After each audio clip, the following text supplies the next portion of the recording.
Good morning, everybody. Thank you for joining us early today. Well, I think I can summarize the president's foreign policy agenda with two words: America first. And that means putting the American people and the American taxpayer first.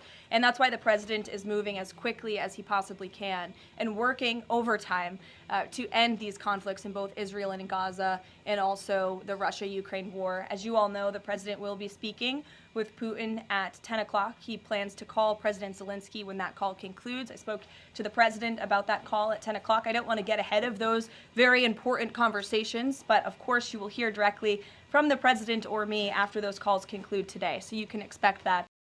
Does he still want to meet Putin personally?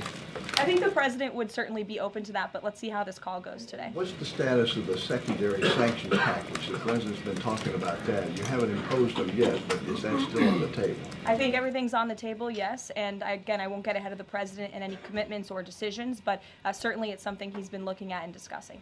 Elaine.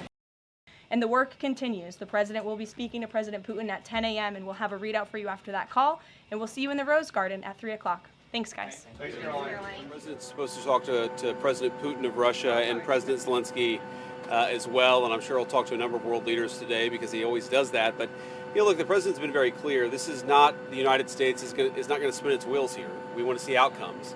And the first major outcome that we wanted to see, which we were glad about, is that we wanted the Russians and the Ukrainians to put a real peace proposal on the table. What would you need to do in order to stop fighting? That happened. The second thing is they needed to agree to direct talks with one another.